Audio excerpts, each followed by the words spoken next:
বহুতকে চিনাকি মানুহ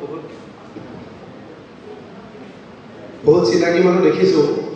বহুতে আমাক এজন দলৰ প্ৰতিনিধি বুলি ভাবে, কিন্তু মোৰ বন্ধু উদ্দীপ্তই কৈছে মই তেজপুৰ ইউনিভাৰ্চিটিৰ ছেক্ৰেটাৰী আছিলোঁ আৰু এই গোটেই প্ৰক্ৰিয়াটোৰ লগত আমি আওপকীয়াকৈ হ'লেও জড়িত আছিলোঁ। তো এইটো কাৰণেই আওপকীয়াকৈ জড়িত আছিলোঁ। যোৱা 2টা মাহে যিটো এণ্টি ষ্টুডেণ্ট এক্টিভিটি চলি আছে, আমি আমাৰ বিশ্ববিদ্যালয়খনলৈ ৰাজনীতিকৰণ কৰাটো বিচৰা নাছিলোঁ। ইয়াতে উপস্থিত আজি বিবেক দাক দেখিছোঁ, পৰেশ কলাকাৰ ছাৰক দেখিছোঁ, মান্নান ছাৰ আছে, হাফিজ হুছেইন চৌধুৰী ছাৰ আছে, ইয়াত কেইবাগৰাকী আমাৰ শিক্ষাগুৰু আছে, গুৱাহাটী ইউনিভাৰ্চিটিৰ ফালৰ পৰাও আহিছে, আমাৰ সন্দীপন দা আছে, লুৰিণজ্যোতি গগৈ ডাঙৰীয়া আছে, সকলোকে সংগ্ৰামী অভিবাদন জ্ঞাপন কৰিছোঁ। আচলতে গোটেই বিষয়টো 2016 চনৰ পৰা যদি আমি দেখোঁ এটা মডেললৈ ৰূপান্তৰিত হৈছে আৰু সেই মডেলৰ পৰা কোনোবাখিনিত আমাৰ অসম তথা উত্তৰ পূৰ্বাঞ্চলেও সাৰি যোৱা নাই। যদি আপুনি দেখে JNU কি হৈছিলে, জামিয়া মিলিয়া ইউনিভাৰ্চিটিত কি হৈছিলে, দিল্লী বিশ্ববিদ্যালয়ত কি হৈছিলে, JNU হোষ্টেলৰ ভিতৰত কেনেকৈ আক্ৰমণ চলিছিলে, আপুনি যদি হায়দৰাবাদ চেণ্ট্ৰেল ইউনিভাৰ্চিটিত দেখে সেই গোটেই ব্যৱস্থাটো কোনোবাখিনিত তেজপুৰ বিশ্ববিদ্যালয়তো এই একাডেমিক ব্যৱস্থাটোৰ মাজত গুৱাহাটী ইউনিভাৰ্চিটিটো একেই হৈ আছে, নেহুটো একেই হৈ আছে। কিছুমান ক্ৰেডিবিলিটি নথকা ব্যক্তিক গোটেই একাডেমিক্সটো চলাব দিছে। আৰু যিকেইখন বিশ্ববিদ্যালয়ৰ নাম মই ইতিমধ্যে ক'লোঁ, সেই গোটেইকেইখন বিশ্ববিদ্যালয়ৰ বৰ্ণিল ইতিহাস আছে। সেয়া লাগিলে গুণগত শিক্ষাৰ ক্ষেত্ৰতে হওক, সেয়া লাগিলে ক্ৰিটিকেল থিংকিঙৰ ক্ষেত্ৰতে হওক, সেয়া লাগিলে ইণ্টেলেকচুৱেল ক্লাউড এটাই হওক।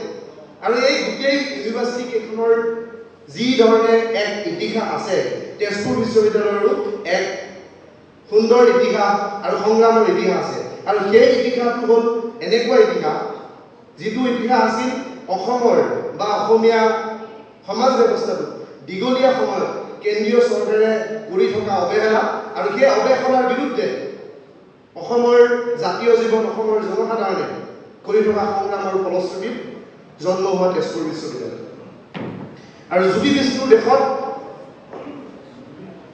যিটো এণ্টি ষ্টুডেণ্ট এক্টিভিজম চলি আছে আজি বহু দিন ধৰি, মই তেজপুৰ ইউনিভাৰ্চিটিৰ এজন ছাত্ৰ, মই জানো তেজপুৰ ইউনিভাৰ্চিটি এছএনচিএলৰ আড্ডাটোক চিনি পাওঁ, তেজপুৰ ইউনিভাৰ্চিটিৰ প্ৰত্যেকটো হোষ্টেলৰ, তেজপুৰ বিশ্ববিদ্যালয়ৰ প্ৰত্যেকটো ডাইনিং হলৰ আড্ডাক চিনি পাওঁ।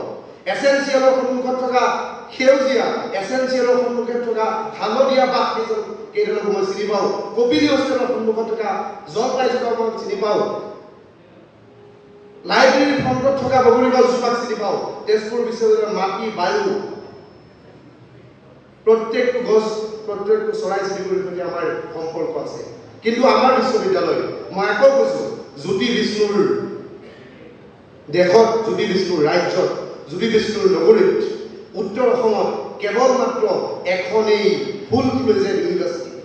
আৰু সেই ইউনিভাৰ্চিটিত যিটো এটা গেছ চেম্বাৰৰ নিচিনা অত বছৰ ধৰি চলি আছে, অত বছৰ ধৰি চলি আছে। মই শম্ভুনাথ সিঙক সকলোৱে গালি দিলেও মই ধন্যবাদ দিছোঁ।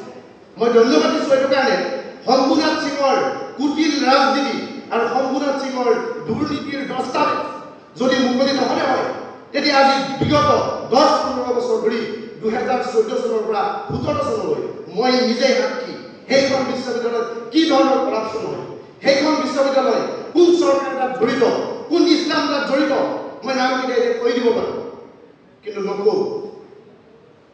কোনজন একাডেমিক অফিচাৰ জড়িত, কোনজন ফাইনেন্স অফিচাৰ জড়িত, কোনজন কম্পিউটাৰ ডিপাৰ্টমেণ্টৰ ডাইৰেক্টৰ, কেনেকৈ তেওঁক এপইণ্টমেণ্ট কৰা হ'ল আৰু কেনেকৈ এটা কৰাপশ্যন ইমান দিনৰ পৰা কৰি আছে। কিন্তু এই শম্ভুনাথ সিং এজন ব্যক্তি, আৰু এনেকৈ শম্ভুনাথ সিং উত্তৰ পূৰ্বাঞ্চলত বহুত সোমাই দিয়া হৈছে।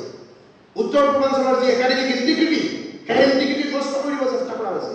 কেনেকৈ কৰি দিব চেষ্টা কৰা হৈছে? আপুনি আজি গুৱাহাটী বিশ্ববিদ্যালয় চাওক, মই এখন বিশ্ববিদ্যালয়ৰ যিটো ছাত্ৰ গৱেষক, কিন্তু তাৰপিছত মই এইটো কাৰণে ক'ব বিচাৰিছোঁ যে আমাৰ একাডেমিক ইণ্টিগ্ৰিটিটো মোহাৰি খতম কৰি দিব চেষ্টা কৰা হৈছে। আমি নেহৰু বিশ্ববিদ্যালয়ত দেখিছোঁ,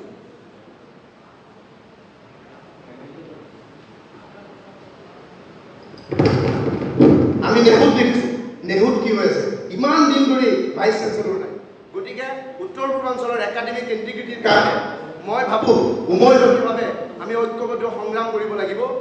আম্বেদকাৰে যিটো কথা কৈছিলে নালাগে আম্বেদকাৰে যিটো কথা কৈছিলে এডুকেট এজিটেট এণ্ড অৰ্গেনাইজ আমি ঐক্যবদ্ধভাৱে হৈ পেলাই কমেও কমপক্ষে মই ভাবোঁ দুয়োখন বিশ্ববিদ্যালয়ৰ এক উমৈহতীয়া ব্যৱস্থাৰ জৰিয়তে ছাত্ৰৰ সংগ্ৰামটো আগুৱাই নিব লাগে আৰু এটা কমন ফৰাম বনাই পেলাই নেহুৰ পৰা অসমীয়া ষ্টুডেণ্টছো আমাৰ বহুত আছে তেওঁলোকৰ লগত যোগাযোগ কৰি পেলাই নেহুত আমি যাব লাগে বা নেহুৰ ষ্টুডেণ্টখিনিও আমাৰ লগত আহিব লাগে আৰু সেই একেদৰে আগুৱাই গ'লে আমাৰ যি ঐতিহ্য সেয়া ৰক্ষা হ'ব বুলি বিশ্বাস কৰোঁ।